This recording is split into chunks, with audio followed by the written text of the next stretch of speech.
vamos a seguir con el derecho de las familias. Ya hemos empezado a ver el matrimonio.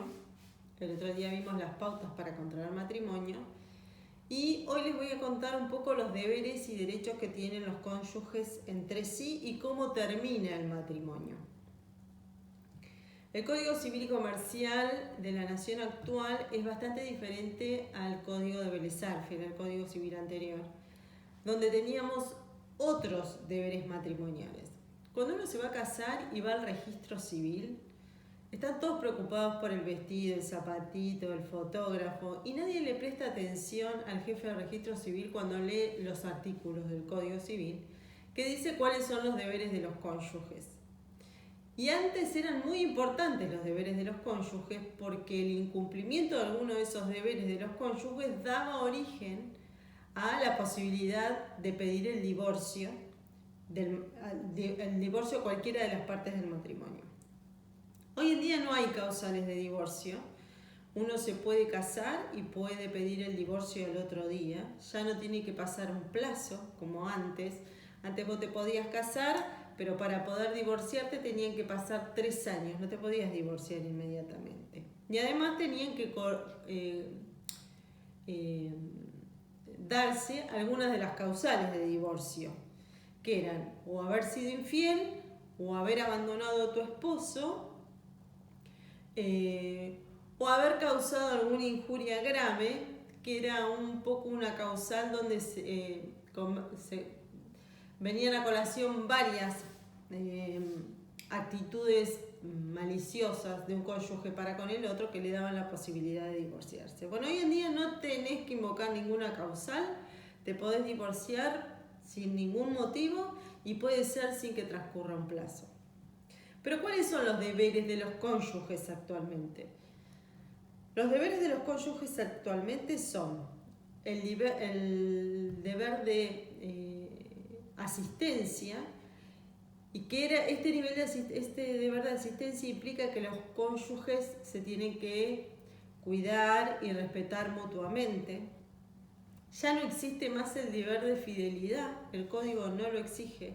Dice que solamente es un deber moral. ¿Se acuerdan que nosotros ya hablamos de las normas morales? Entonces lo pone como un principio o regla moral. Y los cónyuges se deben alimentos, es decir, se tienen que mantener uno a otro. Existen pautas para esta manutención que tienen que ver con si estás casado efectivamente o si estás separado de hecho, es decir, si no estás viviendo más. El código prevé condiciones para que los cónyuges se presten mutuamente asistencia. No solamente se presten deber alimentario, que quiere decir se aporten dinero uno al otro, sino que además en caso de necesidad o de enfermedad se cuide uno al otro. Entonces estos son los deberes de los cónyuges que aparecieron ahora en el nuevo Código Civil y Comercial, que no tienen nada que ver con los anteriores y que tampoco son causal de divorcio. Es decir, si alguno de los cónyuges no cumple con alguna de estas condiciones, no va a ser necesariamente la causal. No hace falta invocar causal. Entonces, deberes y derechos de los cónyuges son esos.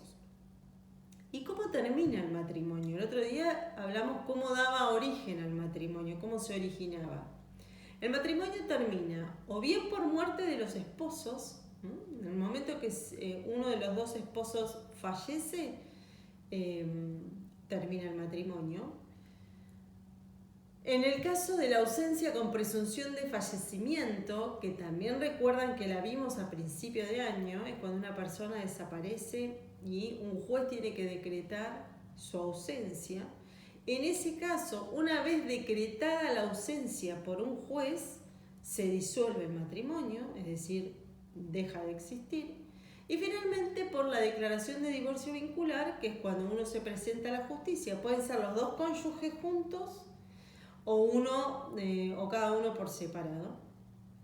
Recuerden siempre que es cónyuges y no cónyuges, como dice buena parte de la población, no hay una U en el medio.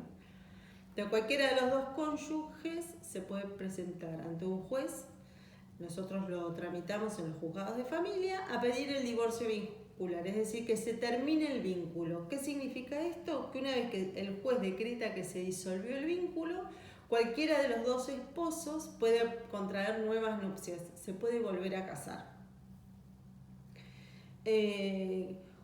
¿Dónde tramita el divorcio? El divorcio tramita siempre en el último domicilio donde vivieron juntos, donde vivió junto el matrimonio. Es decir, si Juan y María vivían en la calle Moreno 518 en Pilar, después se separaron, uno se fue a vivir a Salta y la otra se fue a vivir a Presidente Derqui, el divorcio va a tramitar siempre en el lugar donde tuvieron el último domicilio en común. Por lo tanto, tramitaría en Pilar. Eso es importante, es una de las características del divorcio. ¿Cómo se sustancia el divorcio? Cualquiera de las dos partes se presenta a un juez y le dice que se quiere divorciar, desde cuándo hace que están separados, y tiene que obligatoriamente presentarle como un proyecto al juez de cómo van a resolverse todos los aspectos que tienen que ver con el divorcio. Es decir, si hay hijos, cómo vamos a visitar a los hijos, con quién van a vivir y cómo los vamos a mantener. Y si hay bienes, cómo los vamos a repartir. Esto es lo que exigen los jueces de familia que se presente en la demanda de divorcio. Las dos partes, si se presentan en conjunto, presentan un proyecto común. Si cada una de estas partes se presenta por separado, va a presentar una propuesta de acuerdo regulador por separado, que incluso no tienen por qué ser iguales, pueden ser diferentes. Una vez que se presenta la demanda de divorcio, juntos o separados, y hacen una propuesta de convenio regulador las partes, el juez los va a llamar a una audiencia para que le cuenten cómo van a resolver todos sus diferendos. Si no se ponen de acuerdo con quién van a vivir los chicos, cómo los van a mantener, cómo los van a visitar y cómo se dividen los bienes, al juez no le va a importar y el divorcio vincular lo va a decretar igual. Es decir, va a sacar una sentencia donde va a disolver el vínculo. Y todos aquellos aspectos que tienen que ver con la familia, es decir, lo que tiene que ver con los menores, con quién viven, cómo los cuidamos y cómo los alimentamos, van a tramitar en causas que se resuelvan esos temas en particular, y la división de bienes, una vez que sale el divorcio, tramitará en un juicio que se llama liquidación de la comunidad de bienes, también por separado. Entonces, ya sabemos cómo contraemos matrimonio, ya sabemos cuáles son los deberes de los cónyuges y ya sabemos cómo termina el matrimonio. Por muerte de uno de los cónyuges, porque se decretó la ausencia judicialmente de alguno de los cónyuges, o bien porque solicitaron el divorcio vinculado.